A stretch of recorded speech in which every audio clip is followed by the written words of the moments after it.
Hi all, welcome to football arena. കഴിഞ്ഞ സീസണിൽ മികച്ച പ്രകടനമാണ് ഇന്റർ മയാമി പുറത്തെടുത്തിട്ടുള്ളത്. MLS കപ്പ് അവരാണ് സ്വന്തമാക്കിയിട്ടുള്ളത്. മെസ്സിയുടെ ഒരു മികവ് തന്നെയാണ് അവർക്ക് തുണയായിട്ടുള്ളത്. പക്ഷേ പല പ്രധാനപ്പെട്ട താരങ്ങളും ഇപ്പോൾ ക്ലബിൽ നിന്നും പുറത്തു പോയിട്ടുണ്ട്. അടുത്ത സീസണിൽ ജോർദി ആൽബയും സെർജിയോ ബുസ്കറ്റ്സും ഒന്നും ഇല്ലാതെയാണ് ഇന്റർ മയാമി കളിക്കുക.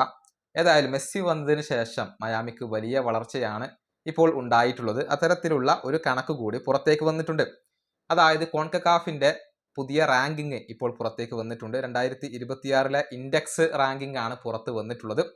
നിലവിൽ നോർത്ത് അമേരിക്കയിലെ ഏറ്റവും മികച്ച രണ്ടാമത്തെ ക്ലബ്ബ് അത് ഇന്റർ മയാമിയാണ്.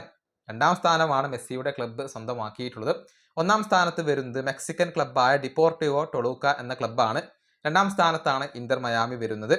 3ാം സ്ഥാനത്ത് മറ്റൊരു മെക്സിക്കൻ ക്ലബ്ബായ ക്രൂസ് അസൂൾ വരുന്നു.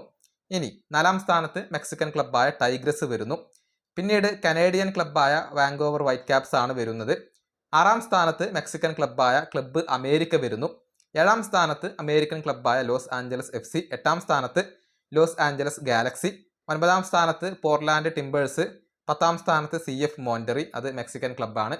ഇങ്ങനെയാണ് ആദ്യ 10 സ്ഥാനങ്ങളിൽ ഉള്ള ക്ലബ്ബുകൾ വരുന്നത്. നോർത്ത് അമേരിക്കയിലെ ഏറ്റവും മികച്ച രണ്ടാമത്തെ ക്ലബ്ബായി കൊണ്ട് മാറാൻ അത് ഇന്റർ മയാമിക്ക് സാധിച്ചിട്ടുണ്ട്. അതിന്റെ കാരണക്കാരൻ മെസ്സി തന്നെയാണ്. മെസ്സി വരുന്ന സമയത്ത് അമേരിക്കയിലെ ഏറ്റവും മോശം ക്ലബ്ബുകളിൽ ഒന്നായിരുന്നു ഇന്റർ മയാമി. ഇപ്പോൾ ഇന്റർ മയാമി നോർത്ത് അമേരിക്കയിലെ ഏറ്റവും മികച്ച രണ്ടാമത്തെ ക്ലബ്ബായി കൊണ്ട് മാറിയിരിക്കുകയാണ്. ഈ വീഡിയോ അവസാനിപ്പിക്കുന്നു. അടുത്തൊരു വീഡിയോ കാണാം.